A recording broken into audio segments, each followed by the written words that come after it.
സംഭവം ഈ വണ്ടിക്ക് ഒരു പെട്ടിയുടെ രൂപമാണ്, ചതുരപ്പെട്ട രൂപമാണ്. ഇന്ന് റോഡിൽ കാണുന്ന SUV പോലെ കർവുകൾ ഉണ്ടാവില്ല, ഡിസൈൻ എലമെൻ്റ് ഉണ്ടാവില്ല. ഈ വണ്ടിയുടെ ഒരു രൂപം കണ്ടോ. ഇനിയിപ്പോൾ അകത്താണേലും ബേസിക് ആയിട്ടുള്ള ഡാഷ്ബോർഡാണ്. കണ്ടു കഴിഞ്ഞാൽ ഒരു സാധാരണ വണ്ടി പോലെ ഒരു വൗ ഫാക്ടർ ഒന്നും തോന്നില്ല. സൺറൂഫ് പനോരമിക് അല്ല, ബാക്കിലാണേൽ ഡിസ്ക് ബ്രേക്കും ഇല്ല.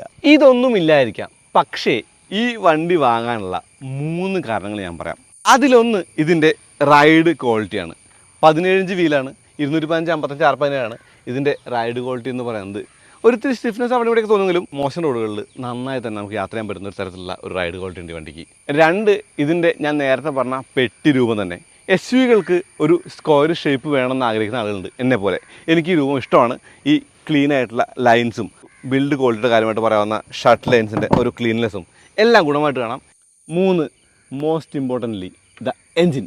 ഇതിൽ 1.5 ലിറ്റർ IV ടെക് ഹോണ്ടയുടെ പെട്രോൾ എഞ്ചിൻ ഇന്ത്യയിലെ മികച്ച എഞ്ചിനുകളിലൊന്നാണ്. ഈ എഞ്ചിൻ്റെ ഒരു പ്രത്യേകത എന്ന് പറയുന്നത് അറിയാലോ, ഇതിൻ്റെ IV ടെക്കും കാര്യങ്ങളും മാത്രമല്ല, ഇതിൻ്റെ ഒരു റെവിങ് നേച്ചറാണ്. എന്ന് വെച്ചാൽ റെവ് റേഞ്ച് മുഴുവൻ സീംലെസ്ലി ലീനിയറായിട്ട് റൈവ് ചെയ്യുന്നൊരു വണ്ടിയാണ് ഹോണ്ടയുടെ ഈ ഒരു എലിവേറ്ററിലാണ്, ഹോണ്ട സിറ്റി പോലെ. ഇനി 4ാമത്തെ പോയിൻറ്റ്, അതൊരു അഡീഷണൽ പോയിൻ്റാണ്. അഡാസ് ഇഷ്ടമില്ലാതെ ഞാനും അഡാസ് യൂസ് ചെയ്തു ഈ വണ്ടിയിൽ എന്ന് പറയാം. അത് ഇതിൻ്റെ അഡാപ്റ്റീവ് ക്രൂസ് കൺട്രോളാണ്. അത് വർക്ക്സ് വെൽ.